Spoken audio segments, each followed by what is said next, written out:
Hello mga kalibot. Kami po ay pababa na po ng city doon po sa Hinuog. Ang nangyari po ay nag-stop over muna kami dito at pinagpahinga natin itong si Bahay Jeep kasi dinalagnat ang kanyang mga preno sa sobrang tarik kasi ng kalsada. Though naka-engine brake naman tayo pero it's normal daw na magkakaganyan po yung ating Bahay Jeep.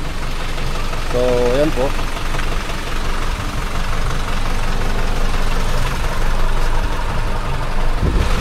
Winisip-isipan lang natin sa ng tubig para medyo nangunig. Bata pa lang ako, gusto ko nang malibot ang buong mundo. Ngayong malaki na ako, simulan natin sa paglilibot sa buong Pilipinas. Kasama ang tropa, pamilya at mga bagong makikilala. Bumili ako ng lumang jeep na hindi na ginagamit at i-convert natin to para maging camper jeepney. Lalagyan natin ng kwarto, CR, sala, kusina, top load at may solar sa taas. Para kasaman tayo mapadpad, ready tayo. At pag napadaan kami sa probinsya nyo, tara! Sama na! Lilibutin ang buong Pinas, isasama ko lahat ng may gusto. Pagdating ko dyan sa probinsya nyo, dapat ready na lahat ng mga gamit mo. Magpaalam ka na sa nanay mo, makiusap ka na rin dyan sa boss mo. Lalo na pati sa jowa mo, kasi aalis tayo kahit saan mo gusto. Abutin man tayo sa dulo ng mundo, di ka magsisisi, pangako yan sa'yo.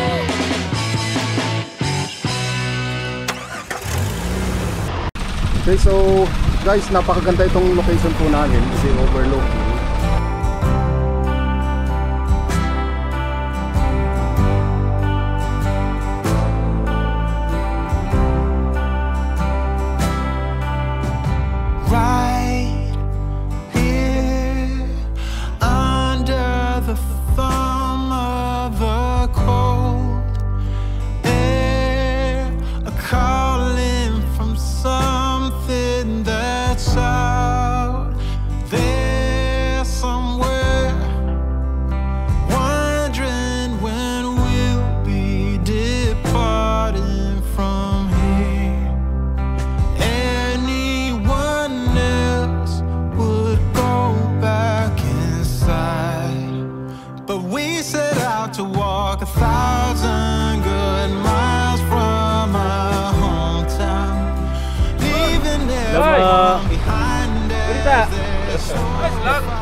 Kala magpakilala eh. Nag-message ako sa inyo dahil sa Surigao. babalik kami doon. Nung nasa ano ako noon. Diba? Nasa ano kayo, Pangkalan noon kayo sa magdaong nyo sa Lipata. Sa Lipata. Sa Bandas lang kami. Sulong pa kami. Kamusta? Saan galing?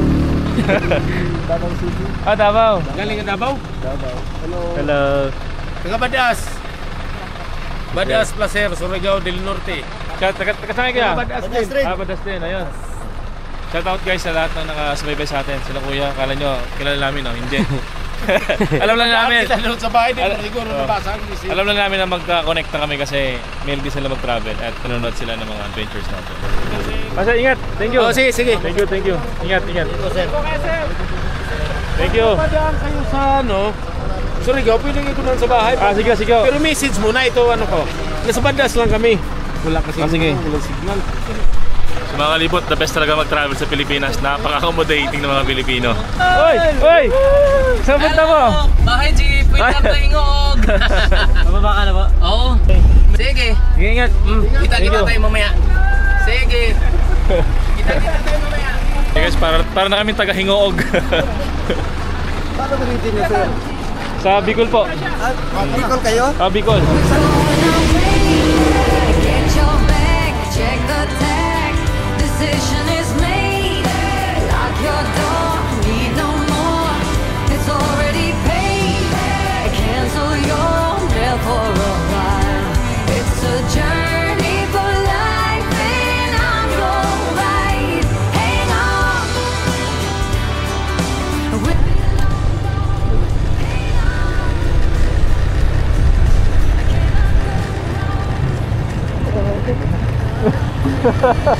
Nalaglag. Hindi, kung malaglag yun. Sakto. Pinakatagilid yung truck, di ba? Final destination. 'Cause I'm in love, you're a star, burning bright.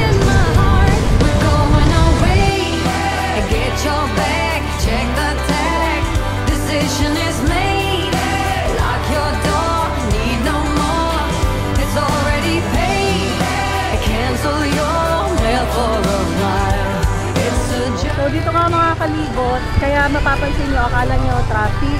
Pero kasi, since ginagawa yung kalsada dito, yung lane is naging one lane lang siya. So mga kalibot, dito kasi area na to, makita nyo daming warning. Ayun o, warning, beware of falling rocks, prepare to stop. Saka tinan nyo guys, dito talagang inaayos ko na yung kalsada para in the future talagang safe na dadaan yung mga motorista rito. So kumita natin mga kalibot, sa ngayon konting abala lang yan, pero yung ginagawa naman nila is for long term, para naman yan sa lahat ng motorista at sa lahat ng dumadaan dito. Tara, let's go! Okay ba? Doy! Kuya Doy, ang ating kasama. In an instant, nagkaroon tayo ng bagong kasama. Ito na yung mga tinatapis nila dito na bundok para palawakin, para gawing 4 lanes yung kalsada dito. Matagal-tagal kaming nasa bundok mga kalibot, Guys, nandito na tayo sa Sky Azul. na kung saan yung normal na temperatura doon ay 20 degrees Celsius. And si Kuya Doy. At itong araw nga ito yung unang baba namin sa sentro. Sakto na humiling si Jace na magdagat muna tayo dahil napakatagal nga naman natin sa bundok. So mga kalibot, makalipas nga ang mahigit kalating oras na biyahe natin, andito na tayo sa sentro ng Hingog City, sa Azul. Samitan nyo guys kung gaano kahaba yung jeep natin. Ito guys, yung multicab sa gilid, tinan nyo yung diferensya ng laki at haba. So kailangan natin ipatagilid yung parking kasi kapag diretso yan guys, aabot tayo dito, wala makakadaan. Pinahan, hindi makatras. Kasi di sila makakadaan dito na. Pag diniretso natin yan, wala nang makakadaan. Kumusta biyahe? Ayos lang po. Ayos lang? Safe na safe. So guys, lipat tayo ng parking kasi sobrang laki ng sakyan natin. Dito tayo guys. And dito rin tayo magstay tonight, dito sa kanilang room. So mga kalibot, nandito na po tayo sa Sky Azul. Sky Azul. Sky Azul. Beach Resort and Restaurant. Wow. Sky Azul Beach Resort and Restaurant. Welcome, Villa 6. Thank you po, ate. Wow! Tingnan natin, review natin. Anong ano to? Oh, may salamin pa. Kakatulog ko lang mga kalibot. Kaya naman mabuti meron ngang resort dito sa Hingoog na merong air condition na mga kwarto para hindi nga mabigla yung katawan ng ating mga apo na 4 yung paa, pati na rin syempre yung mga katawan natin. Ano to? Hey, likod nga. Likod nga mga kalibot. Deserve din naman natin minsan yung ganito. Malapit sa CR. Ang ganda ng buhok niya mga kalibot. Ginapit ko yan kasi wala kaming pagupitan sa bundok. Nasa bundok kasi kami. Sabi ko, pagbaba namin, papagupit kami. Pero in the meantime, allow me to play with his hair. Nak, madumi pa mo. Pakita niyo yung malaking CR. Doon po, Sobrang doon po. ganda. Doon po. O, dali na yan mo. Nak, i-guide mo na si Tito Doy. Dali. Dito po. Pakita mo Oh. yung... Video mo si Tito Doy. Para makita. Dito po si ano. May maliit na CR. Diba? Ang galing! Dito ka Dito ka ihi. Dito ihi. Dito sa kilid ano, mag-i-e-up. Ang laki isang hektarya! Dito sa kabila. Ito ang CR. Bukay mo tayo po sa lang. Alo! Si Garnet! Alo, ang cute naman yan! Kasi kahit sabihin mo na nandyan naman si Ate Eds para magluto para sa atin, kahit paano yung walang lulutuin at huhugasang pinggan, malaking ginhawa yun sa atin kung minsan. And kung nagtataka nga kayo kung bakit boses ko nga itong naririnig nyo, ako muna yung mag-e-edit. Sa taas kasi mga kalibot, malamig. Dito, Malamig rin. sakto lang. So, Di bale at kapag nakasanayan naman, mas bibilis at gaganda yung ating editing. Ako muna yung magkukwento sa inyo dahil sa totoo lang, marami rin kailangan gawin si Antet and bilang katuwang niya, maliit lang na bagay na akuin ko itong pag-edit ng vlog para sa YouTube. Namimiss na kasi namin kayo and ito yung paraan ko para makapag-abot sa inyo ng isa na namang bagong video. Hindi bale, kung magamay ko to, mapapadalas na ulit yung ating pagkikita dito. Tanggal ko ba yung ano, nalat, tali po? Oo, tanggal mo yung tali nila. Sa loob naman sila. Magaling yan si Garnet magubad ng damit. Ayan o, tinan mo, Tet. Matatanggalan naman yung damit niya. Tatanungan niya ngayon, no? Maluwag. Nang makasettle na nga kaming lahat sa aming kwartong tutuluyan, ay muli nga kaming lumabas dahil kung maaalala nyo na pinatikim nga natin sa mga bago nating kaibigan ang bahalina na binaon pa nga natin mula sa Leyte. Sa amin dito, yung bagong tawag nun, yung bagong kuha galing puno. Pero ito, galing sa Leyte, matagal na. Pag wala pa siyang halong coke, normal lang. Parang wala lang siyang hindi siya, akala, kung amuyin mo siya parang suka. Pero pag tikman mo siya, hindi siya maasim. Hindi siya maasim.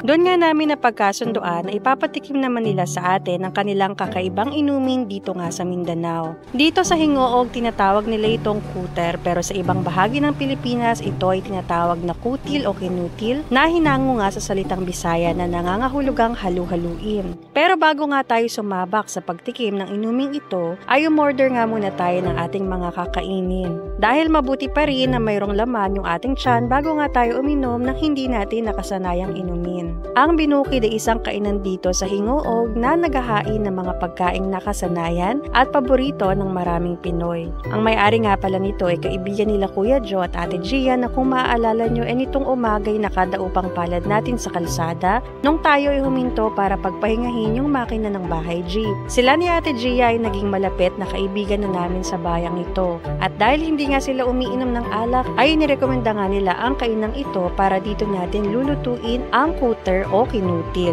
Kaya naman sabi nga namin dito na rin tayo maghapunan para hindi naman masyadong nakakahiya yung kanilang pag-aasikaso sa atin. Kasi tikman natin yung tubak nila dito.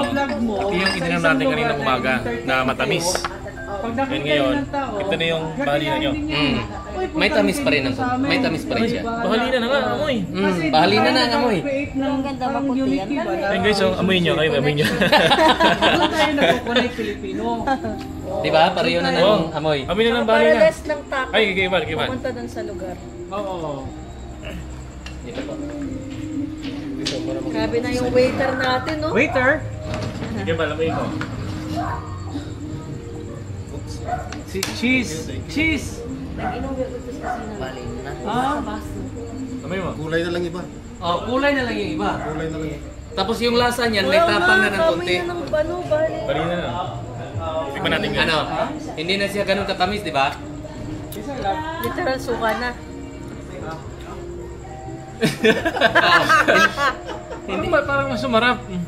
Mas sumarap yun, sabi sa iyo eh. Kasi, yan na yung iinumin ng palainom na talaga. Sa mga inom na ako. Parang ganun na. Saklit po. Dahil sa Leyte. Sumarap. Iba na mga kalibot talaga. Iba na. Yung amoy, parang bahalina doon sa Mayorga o sa Leyte. Pero yung lasa nito, kakaiba. Wala pa tong timpla, wala pang halo. Wala pa.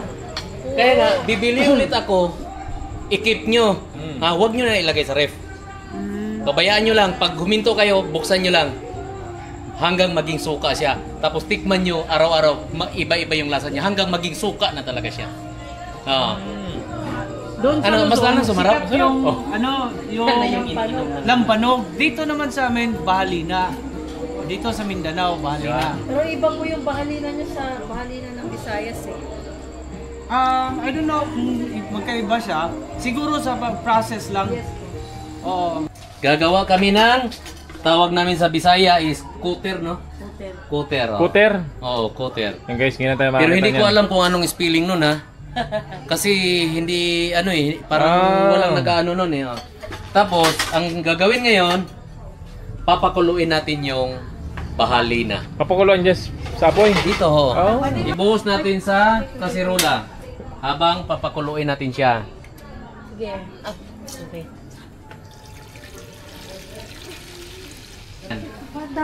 Ito guys, yung mga natin, mga audience. Fans audience. Taga-tikim mamaya. Mga hurado. Mainom ako ng ganyan. So ngayon guys, dahil medyo kumukulo-kulo na siya, ilagay na yung tsokolate. Hindi na halo-halo na siya guys. Tapos inumin na mainit or Hindi, papalamigin lang yun siya. ng ice, okay lang. papalamigin natin siya ng ano, yung natural. Kahit yung kaya ng inumin. Kami nakapila po sila. Kurado. Mga hurado. Punong kurado, kuya ba? Mga audience. Okay, expert. Kasinggera, tanggera. Ano ba? Ha? Busogera. So guys, si Ate Leslie pala yung gumagawa ngayon. Kasi nung kabataan niya, siya ang tanggera. Kasinggera, busogera. Tangira ng Koter. So ngayon, yung mga kabataan niya yan, Wala na, hindi na nila alam. Hindi na nila alam. Hindi na alam sa mga ano yun. Kahit nga yung tuba. Oo. Hindi na. Kaya nga napag-usapan namin kagabi, kwento-kwento lang. Trix, ano kaya ibalik mo yung ano, display dito ng tuba? Yun, naalala kita. Kaya sabi niya, sige, papuntahin mo na lang sila dito. Sabi naman ito, marunong akong gumawa ng Koter. Hindi ko na ano yun Itong ginagawa natin guys. Isa na lang pala itong alamat. Dito sa Ingog. Pag natunaw na guys yung tsokolate, saka naman ilalagay yung condense. Hindi yung sabay-sabay ng biglaan. Yung paggawa niya parang ano no? Parang hindi alak or parang hindi inumin. Ate, pang champurado po ba yan? Parang pang champurado, no? Hello, gata. Kukwa saka gata. Kung matitikman nyo, para siyang conventional na Baileys. Native na Baileys. Hindi ko alam yung Baileys. Ano pa yung Baileys? Pangalawang yung Baileys, para siyang may cream siya eh. Parang chocolate. Para siyang Nestle Magnolia na may alcohol. Baileys. Kailan kayo talaga saling gumawa ng ganyan po? Edad ko, 24 yata. Mga 2 dekada na pala na. Wala, grabe. Miss na ni Ate Lacey uminom eh. Nostalgic po pala sa inyo yung ganyan timpla. Very nostalgic.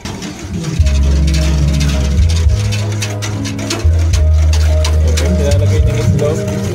Pero guys, bago ilagay yung itlog, kailangan nakapatay na yung apoy. Grabe no? Parang hindi siya ano no? Inumin ng mga maglalasing. Parang social no? Tapos i-mix ng i-mix. Sino po nagturo sa inyo yan? Si Papa ko. Papa mo! So ngayon, isali na siya. Tapos, papalamigin pa siya.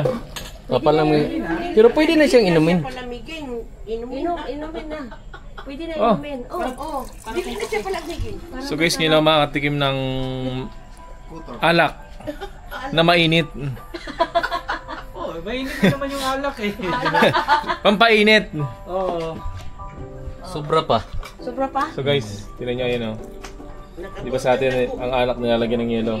Dito ang alak niluluto. Kung para sa iba, isa itong inuming nakalalasing, sa ibang panig ng ating bansa ay tinuturing itong lami kaayong inumin at ginagamit ding gamot para sa mga may sipon at lagnat. Sa totoo lang, hindi nga ako pamilyar sa inuming ito at nakamamangha na merong iba't ibang alaalang inuming ito depende sa kung sino yung makakausap mo. Sabi guys, ngayon lang makatikim ng alak na mainit.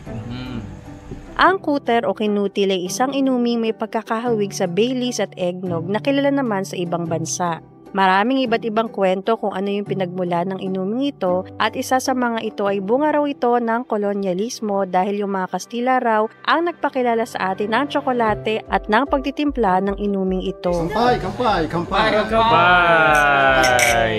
At syempre bilang twist ay ginamitan ito ng inuming Pinoy na pwedeng tuba o bahalina. Local Baileys nga ang tawag ng ilan dito. Lami. Sarap. Maasim-asim na matamis. Nakamamangha lang na kahit iisa yung lahi natin, hindi lahat ng karanasan, nakasanayan o nakagawian ay iisa. Tulad na lang halimbawa ng inuming ito. Dahil ang Pilipinas ay isang arkipelago, sadyang diverse ang kultura at tradisyon ng mga Pinoy. At ang maranasan namin ito sa aming paglalakbay, ang siyang nagdadagdag ng katuparan sa mga dahilan kung bakit natin ito ginagawa. May matapang yung lasa niya. Kasi na taste tapos yung smell. Oo. Yun yung nakakaano ng sikmura para sa akin. Chocolate. Parang guys uminom ng tsaa na may tama. Kakaibang timplada. Ay, tinay, mabilinti, babugnaw, wala ugma. Parang sarap, parang may coco, parang chocolate lang. Ito guys, so parang Yakult ang lasa. Masarap, grabe. Masim-masim na matamis-tamis na may tsokolate. Ibang klase. Parang Yakult. Saka yung amoy. Talagang parang Yakult siya. Parang Yakult. Isi-serve talaga siya mainit. Mainit-init, oh. Kasi pag palamigin mo yan, mamumuulit yung tsokolate. So yung sabi ko kanina, palamigin siya, pero hindi yung masyadong malamig. Kumbaga, yung kaya mo nang inumin yon. Pero how long ba to mag-stay na hindi nasisira? Hindi. Isang tirahan lang yan, Sid, eh. So mga kalibot, gagala kami. Kasama si Kuya Lance, syempre. Hello. And kasama rin namin si Kuya Renel. Nakakatagpo kami ng mga kaibigan tulad nga nila na napamahal na sa mga bata dahil ilang beses namin silang nakasakasama noong nasa bundok nga kami. And tara. Tapos nandito pala sila kuya guys. Pakita ko lang sa inyo. Nag-aaral kasi si Jace. Ayan sila ate. Hello ate. Hi Jace. Tapos si kuya. Ang busy. Meron siyang client naka-chat. Ano kaya yun? Pagod, saka busy. Hinayaan na muna natin sila Tiko na mag-ikot at mag-enjoy nga sa resort.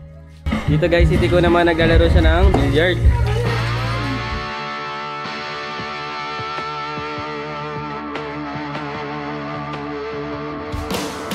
Alam nyo mga kalibot, may mga hiling talaga yung mga bata na napakahirap hindian kung minsan. Lalo at ilang araw kami tutok sa pag-aaral at hindi nga sila nagre-reklamo. Tapos kinabukasan kasi, meron silang exam. At ang gusto nga nila, after exam, makapag-water activity sila. Ito na kasi yung mga hilig nila simula nga na yung maging buhay natin, yung paglilibot nga sa bansa.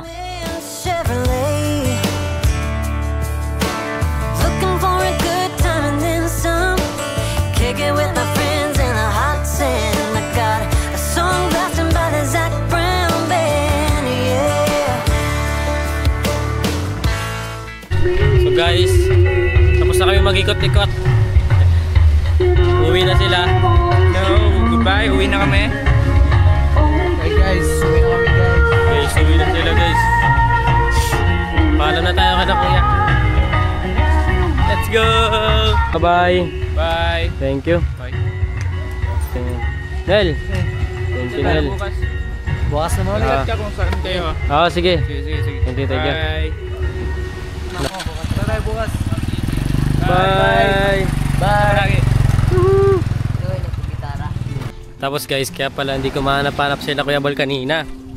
Andito ang dalawa nag-uusap. Ang kasama nga pala rito ni Kuya Val si Kuya Idoy. Matagal na mula nung kontakin niya nga tayo. Isa po siyang ex-OFW na nakapag-early retirement. Nung hindi pa natin siya nakakasama, nag-solo travel nga muna siya. Kaya naman nung mapadpad nga kami dito sa kanyang hometown at mataon na siya nakabalik na mula sa Dinagat Island, kinausap niya nga tayo na nais niya nga raw sumama. Matapos natin siyang kilatisin ito na nga at katulad nga ni Joe, may panibago na naman tayo ang seasonal crew na sasama-sama sa mga biyahe natin. So mga kalibot, titignan natin ang tulagan setup nila. And ito yung jeep. Tada! Sa akin madilim po sa mata ko. Pero sa DJI Osmo Action 5 Pro, ganda-ganda. Kitang-kita yung jeep. Ito, dito tayo matutulog. Chinelas natin.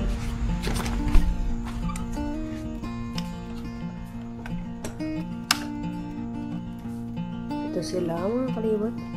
Ito tulugan setup natin. Ay, muntik ko na mahapakan. Ang dinosaur. Nakilako ko pala. Ito si Tito Bal. Si Trix. Si Pacman. Si David. Dito po ako matutulog. Ito si Tita Didi. Tita Ed. Si Tiko. Dito dapat matutulog pero di ko alam kung nasan po siya. Tingnan natin. Ay, eto na pala siya. Uy, ano to? Umiilaw. Ano to? Umiilaw. Basta, ayan po cabinet natin. Ito, CR natin. Tada! Uy, ba't nakabukas pa ito ilaw? Ito po si Tito Dwayne. Hello? So, papatayin ko ng mga ilaw, guys. Mukhang umaga dito. Dahil sa DJI Osmo Action 5 Pro.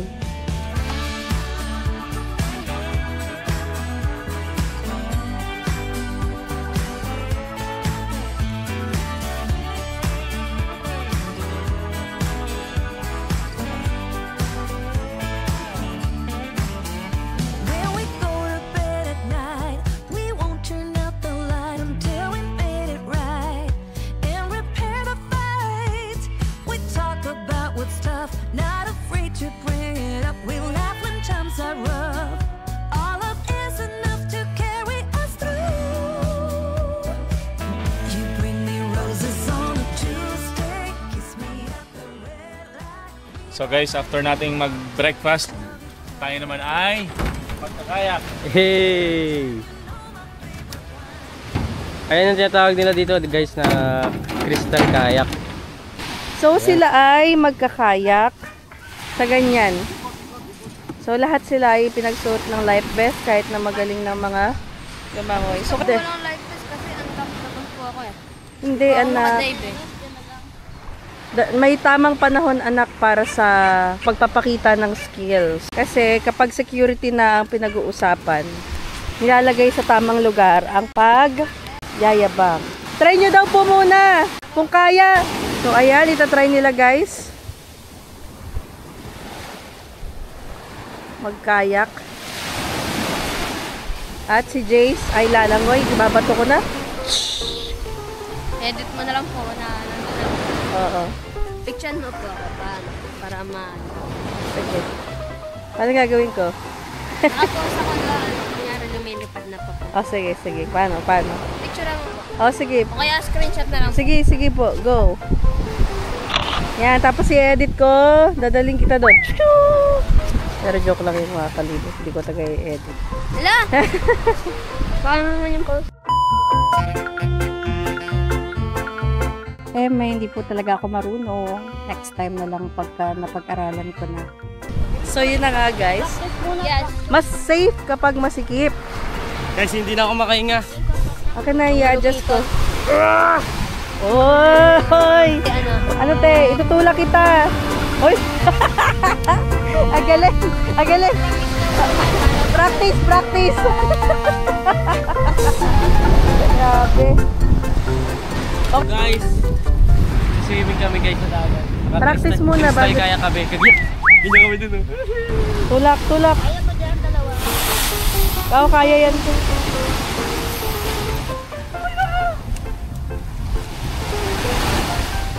Ang galing. Oy, tatapon na din.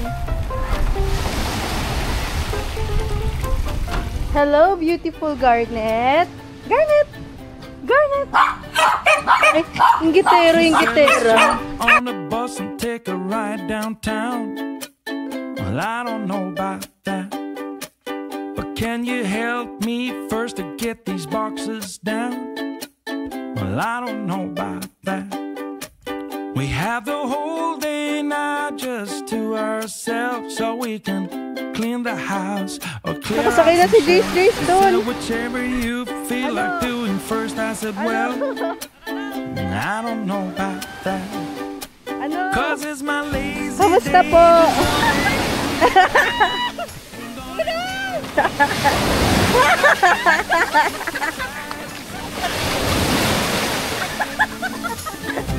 Ano ginagawa niyong dalawa? I don't know about that. Let's call some friends over for a girl or so. Galing niya mag-full tank ka. Oh. Should I turn on the TV? Pagod pag mag-isa ka lang. Nahuhuli ang person. There's a whole list full of all the things we can do, but I wanted to not wish that you did too. So you can just keep trying and I'll just keep saying I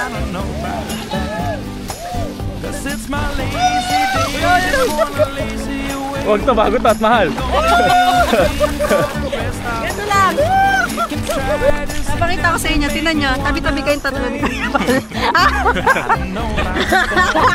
Mga kalbo! Yan yung mga hairstyle nila. Alam na din. Oo. Tingnan natin. At ikaw magdala. Uy, Kapal, tanggalin mo. Babang! Yuko!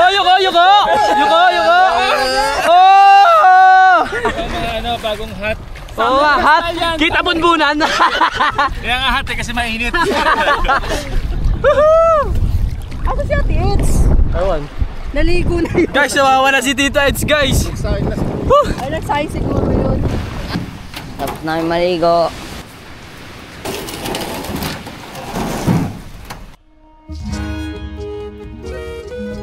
Labis naging masaya yung araw na ito para sa mga bata dahil napagbigyan nga natin yung kanilang kahilingan na magkaroon tayo ng water activities. Bukod nga ron, pati nga tayong isip bata ay talaga namang nag-enjoy sa paliligo sa dagat. Kahit pa malakas yung alon at tinatangay na nga yung buhangin sa bawat hampas nito. Kaya nagmistulang maputik yung dagat. Sabi ng mga lokal na nakausap natin, madalas payapa raw ang dagat dito. Nataon lamang na tila may paparating na ulan kaya ganun yung itsura ng kanilang dalampasigan. Pero sa totoo lang, hindi naman nila kailangan magpaliwanag. Kasi yung kasayahan ng isang tao madalas naman nagsisimula kung paano natin tingnan yung buhay. At ang pinakamahalaga sa amin malusog yung aming mga pangangatawan at nagagawa natin ito kasama yung ating pamilya at mga taong napalapit na sa buhay natin. At dahil muli na naman tayong aakyat sa bundok, kung saan nga tayo nanggaling kahapon, samahan nyo nga kaming mamalengke ng ating magiging supply ng pagkain para sa isang linggo. Dahil napakalayo ng ating pupuntahan sa sentro at wala tayong masyadong mabibilhan ng ating makakain sa taas. Meron pala tayong mga kasama ngayong araw na gagabay nga sa atin sa kanilang palengke dito sa kanilang bayan. Nagkataon, meron silang teachers meeting sa Kay Azul. At nung matapos sila, nagrekomenda nga siyang samahan tayo sa pamamalengke dahil pinapanood niya nga raw yung ating mga vlogs. Mailang nagtatanong kung paano yung setup ng gastusin sa pagkain. Kung lahat ba, sagot namin ni Antet. Sa buong crew, sagot nating lahat. At kung may darating man na bibisita at kung wala siyang kakayahang mag-ambag, pinagkakasya natin kung ano yung meron tayo. Pero ngayon na meron na nga tayong bagong seasonal crew, ay nagkaroon nga kami ng usapan kung paano yung magiging setup ng aming gastusin sa pagkain. Gusto niya raw kasi na siya na lang yung sumagot ng diesel sa jeep. Kaso nga lang parang hindi siya okay para sa amin. Yung tipong pakiramdam mo na ipinagdi-diesel ka nung kasamahan mo, kami naman itong gustong gumala ng gumala. Kaya naman tinanong namin siya kung magkano nga ba yung inaabot ng solo ride niya. At gumagastos lamang siya ng 10,000 sa isang buwan dahil sobrang tipid niyang araw at may sarili siyang baong tent at duyan. Kumpleto rin siya sa kanyang camping at outdoor gears. Mas kumpleto pa nga ang meron siya kaysa sa atin. Kaya naman sabi namin, sapat na sa amin yung 5,000 iaambag niya. At kung kukulangin man, ay madali naman niyang pag-usapan.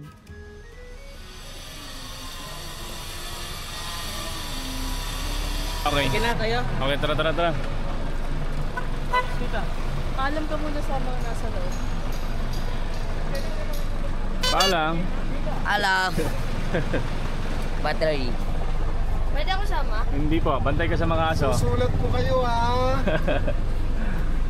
Jay, sa mga aso ha, baka makalabas.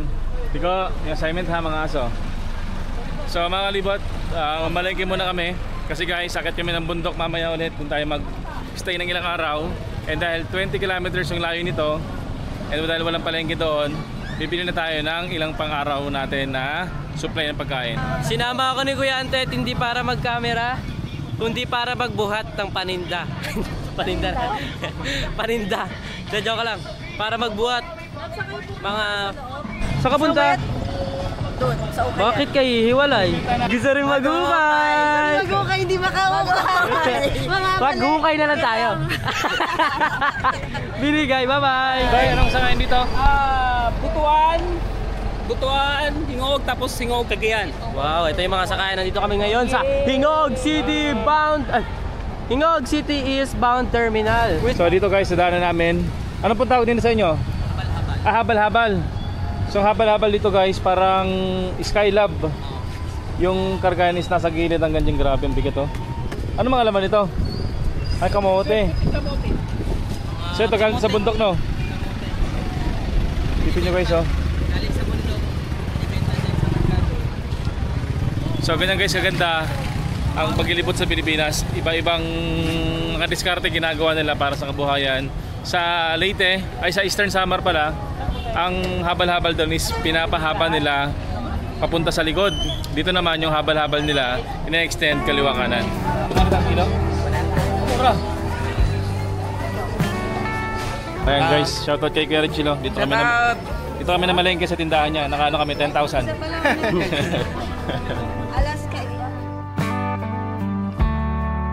Hindi ko na pala ipinakita yung biyahe natin paakyat sa inyo dahil kung ano yung unang biyahe natin pababa, dun din naman yung aming dinaanan. At dito nga sa rest house, nung nakilala nating isang follower, pinatuloy niya nga tayo. Sobrang ginaw dito mga kalibot at hindi nga kakayanin na matulog sa loob ng jeep kasi baka manigas nga kaming lahat. So guys, nandito na kami sa bahay nila Sir Bobby.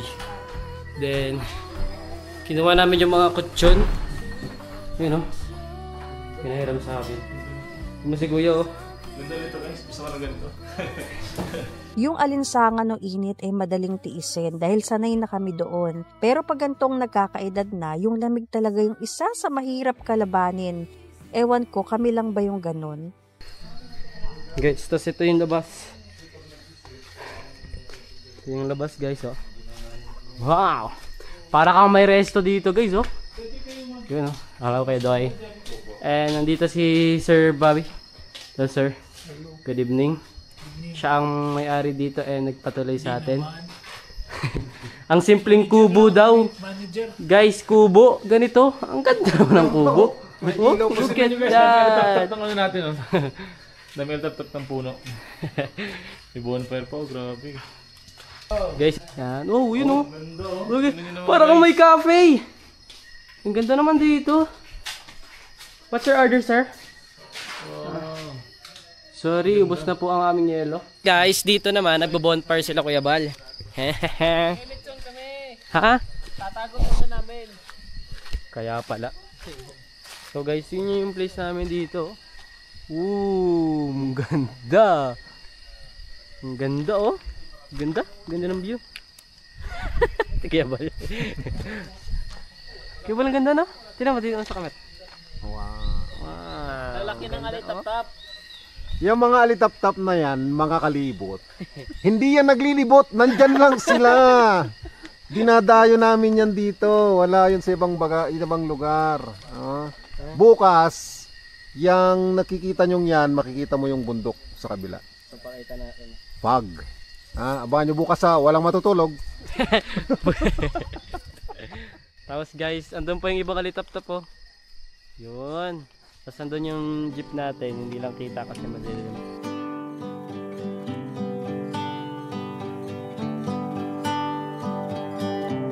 My heart is reopened.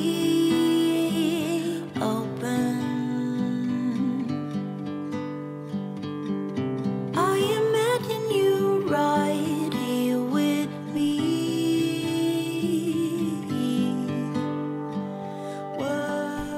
So guys, tinan nyo naman yung beauty ng nature dito.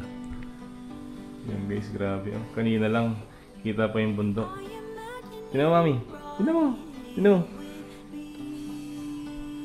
Grabe. So guys, labas tayo para mas makita nyo. Oh, grabe guys. Sobrang ganda, grabe. Wow! Hindi ko na inisip guys na magkakaroon kami ng ganitong view dito sa Ingoog City. You know? Ang guys ito yun, nagmo-moment. Grabe, sobrang ganda. Tingnan niyo naman guys. Tapos andun yung office ko. Andun no, sa may Kuya Bal. Andun yung kusina namin. Dito kami natutulog. Tingnan naman yung paligid namin guys. Grabe. Sobrang ganda.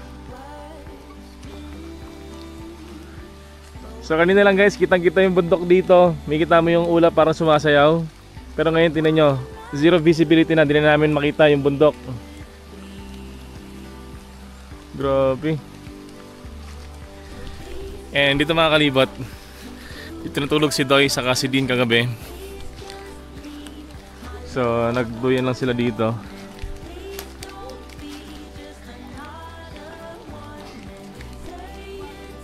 Uy, oh.